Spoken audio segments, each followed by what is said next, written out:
Good morning friends. पिछले video में हम लोगों ने normal form of straight line के ऊपर कुछ प्रॉब्लम्स देखे थे। तो आज का टॉपिक रहेगा distance form of a line. तो इसका स्टेटमेंट है the equation of straight line passing through x1 y1 and making an angle theta with positive direction of x axis is, ये इक्वेशन दिया गया है where r is the distance of point xy from point x1 y1। मतलब coordinate graph पर कोई एक straight line suppose A B अगर ऐसा है कि ये एक्स एक्सिस के पॉजिटिव डायरेक्शन के साथ थीटा एंगल क्रिएट करता है और इस लाइन पर कोई एक पॉइंट x1 y1 है और सपोज आर्बिट्ररी कोई एक पॉइंट, ये x1 y1 जो पॉइंट है ये फिक्स्ड है और कोई एक पॉइंट P आर्बिट्ररी ऐसे ले लेते हैं, इसका कोऑर्डिनेट xy जो कुछ भी हो सकता है इस स्ट्रेट लाइन के ऊपर, इसलिए हम लोगों ने आर्बिट्ररी बोला। तो P एक पॉइंट ऐसा ले लेते हैं कि PQ का जो डिस्टेंस है वो स्मॉल r के बराबर हो जाए। तब ये जो स्ट्रेट लाइन है इसका इक्वेशन हो जाएगा ये x minus x1 by cos theta equals to y minus y1 equals to sine theta equals to r। यही हम लोगों को प्रूफ करना है। तो इस डायग्राम में अब हम ऐसे QM और ऐसे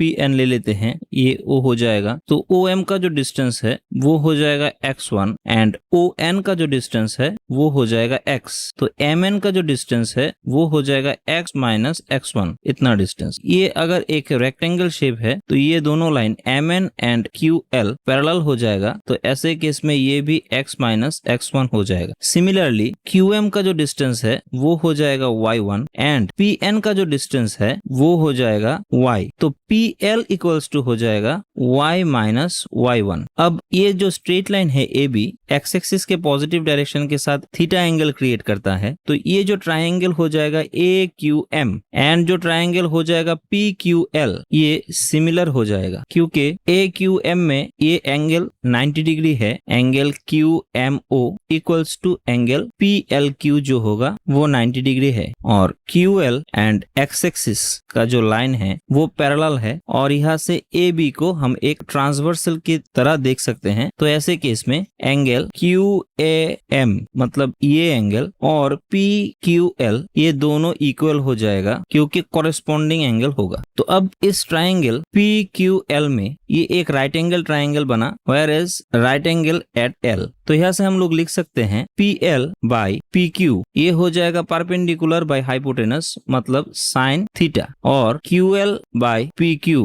हो जाएगा base by hypotenuse cos theta. अब PQ का जो लेंथ है वो है R, तो पुट कर दे PL by R equals to sine theta and QL by R PQ का value equals to cos theta. Change कर ले तो हो जाएगा PL by sine theta equals to R and QL by cos theta equals to R। तो अब PL को लिख सकते हैं y minus y1 by sine theta equals to QL को लिख सकते हैं x minus x1 cos theta equals to R, जहां पर R है PQ का डिस्टेंस। तो ऐसे ये थ्योरम प्रूफ हो जाता है, हेंस प्रूफ। अब इसके ऊपर एक दो प्रॉब्लम हम लोग देख लेते हैं। First problem is if the straight line through the point P3,4 makes an angle π/6 with x axis and meet the line 12x plus 5y plus 10 equals to 0 at Q, then find the length of PQ। मतलब यहाँ पर बोला गया है कि कोई एक line जो है वो P3,4 पॉइंट से गुजरता है और x एक्सिस के पॉजिटिव डायरेक्शन के साथ π/6 एंगल क्रिएट करता है, और कोई दूसरा लाइन है जिसका equation 12x plus 5y plus 10 equals to 0 है जो गिवन लाइन को Q पॉइंट में इंटरसेक्ट करता है। तो आप लोगों को PQ का जो लेंथ है उसको डिटरमाइन करना है। तो Q का जो कोऑर्डिनेट है उसे हम आर्बिट्ररी कोई एक xy ले लेते हैं। तो डिस्टेंस फॉर्म ऑफ इक्वेशन से हम लोग लिख सकते हैं कि x माइनस x1 यहाँ पर है 3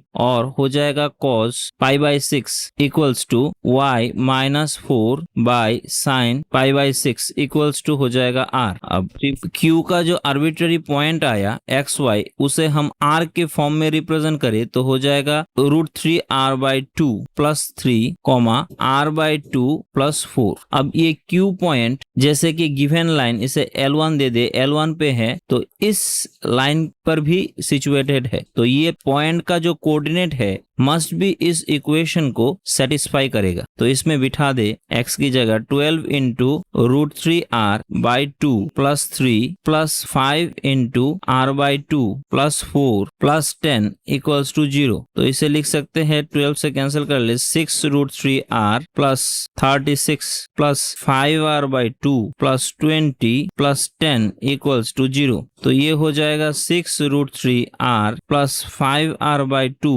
प्लस 66 इक्वल्स टू 0। तो अब ये हो जाएगा, r को कॉमन ले ले तो 12√3 प्लस 5 बाई 2 और ये कॉमन चला जाएगा तो ये हो जाएगा -66। तो यहाँ से r की वैल्यू को लिख सकते हैं 66 इंटू 2 -132 बाई 12√3 प्लस 5। अब r जो है ये एक लेंथ है और लेंथ कभी नेगेटिव में नहीं आता, तो नेगेटिव साइन को अगर हम नेग्लेक्ट करें तो PQ का वैल्यू आ जाएगा 132 बाई 12√3 प्लस 5। यही हो जाएगा required answer. Second question is, in what direction a line be drawn through the point 1,2 of the intersection with line x plus y equals to 4 is at a distance of √3/6 from the given point. मतलब coordinate diagram पर एक line ऐसा दिया गया है जो 1,2 point से गुजरता है और एक और लाइन का इक्वेशन हम लोगों को दिया गया है जिसका इक्वेशन है x plus y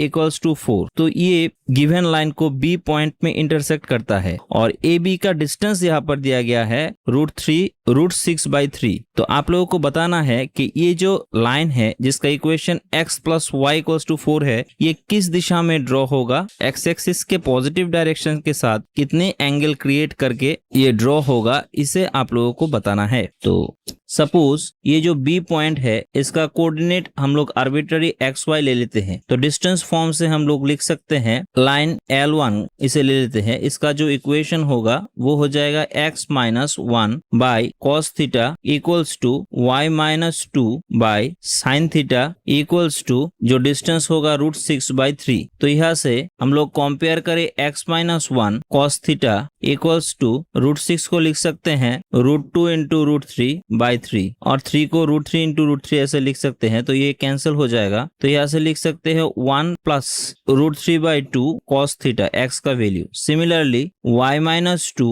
by sine theta equals to √2/3। तो यहाँ से y हो जाएगा 2 प्लस 2/3 साइन थीटा। तो कोऑर्डिनेट ऑफ B को हम लोग लिख सकते हैं 1 plus 2/3 cos theta and 2 plus 2/3 sine theta. तो ये जो B पॉइंट है वो इस लाइन के ऊपर सिचुएटेड है x plus y equals to 4 equation वाले लाइन, इसे L2 ले लेते हैं। तो इस सिंस ये पॉइंट इस लाइन पर सिचुएटेड है तो इसके इक्वेशन को सेटिस्फाई करेगा। तो अगर x एंड y की जगह पर बिठा दे तो हो जाएगा 1 plus √2/3 cos theta plus 2 plus 2/3 sine theta equals to 4। तो यहाँ से 2 प्लस 1 मिलकर 3 और 3 को राइट हैंड साइड में ले जाए तो हो जाएगा 4 माइनस 3 इक्वल्स टू 1। तो यहाँ से लिख सकते हैं 2/3 cos theta plus 2/3 whole root sine theta equals to 4 minus 3 equals to 1। अब 2/3 को कॉमन ले ले रूट ओवर तो हो जाएगा cos theta plus sine theta equals to 1। अब cos theta plus sine theta को एक साथ लिख लेते हैं और इसे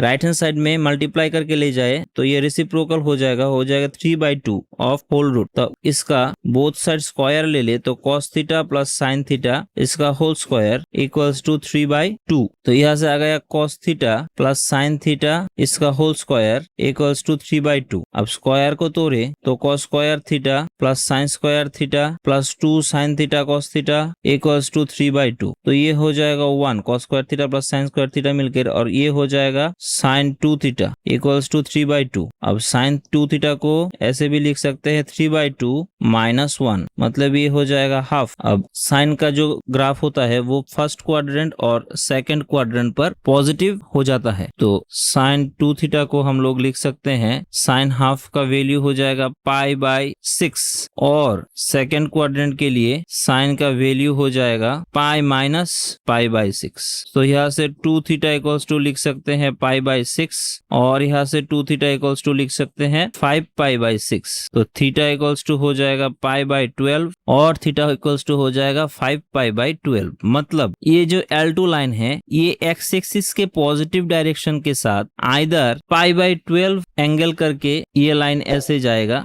और 5 पाई बाई 12 ऐसे एंगल करके ये लाइन क्रिएट होगा। तो आशा करता हूँ समझ गए होंगे, यही हो जाएगा आंसर। तो आज हम यही कंक्लूड करते हैं। नेक्स्ट डे में इसके ऊपर हम एक्सरसाइज के कुछ प्रॉब्लम्स देखेंगे। तब तक के लिए thank you and good bye.